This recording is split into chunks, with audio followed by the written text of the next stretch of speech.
Senator Grace Poe sa pagkakatalaga ng isang pulis bilang pinuno ng Internal Affairs Services. Paliwanag ni IAS Acting Deputy Director General Police Chief Superintendent Leo Angelo Lioterio, pansamantala lamang niyang pinamumunuan ng hensya at handa mo na siyang umalis sa pwesto sakaling ipag-utos ito. Iginit naman ni Lioterio na magiging patas ang isang sagawang investigasyon sa mga kasong kinasasangkutan ng mga pulis, partikular na yung mga sangkot di umano sa illegal na droga. Marita Bohaes sa detalye. Sinabi ng bagong talagang Acting Deputy Director General ng Internal Affairs Services o IAS na si Police Chief Superintendent Leo Angelo Lioterio na parehong nasa tama sina PNP Chief Ronald De La Rosa at Senator Grace Poe kaugnay ng tinalakay sa Senate hearing na isang sibilyan ang dapat na italaga na mamuno sa IAS. Walang conflict sa sinasabi ng dalawa. Sa Senate hearing na diniluhan ni De La Rosa ay kinwestiyon ni Poe ang pagkakatalaga ng isang Police General sa IAS.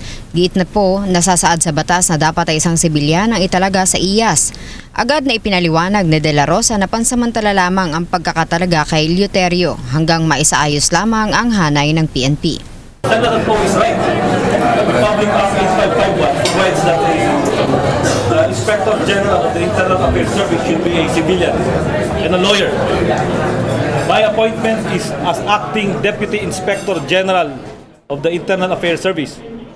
Unfortunately, there is no one yet appointed as Inspector General. So the civil service policies dictate that I perform the duties of the Inspector General. I am not the Inspector General, I am the Acting Deputy Inspector General of the Internal Affairs Service. Samantala, sinabi rin ni Lioterio na hindi ito ang unang pagkakataon na isang pulis ang namuno sa IAS. 2 beses nang pinamunuan ito nang mula sa kanilang hanay.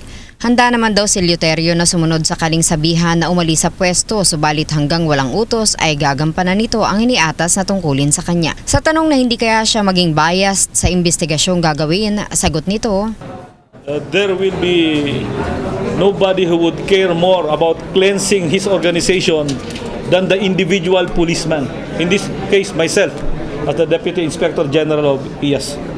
Tungkulin ng IAS na magsagawa ng motu proprio investigation sa mga kasong kinasasangkutan ng mga kapulisan. Kaugnay nito, hindi naman umano ito makapagbibigay ng anumang impormasyon sa ngayon ukol sa 43 pulis na nasa listahan ni Pangulong Duterte na sumuko na. Patuloy na gumugulong pa ang investigasyon at sa ngayon ay mayroong information bonanza na ibig sabihin ay malalim, matindi at matataas ang operational value ng mga ito.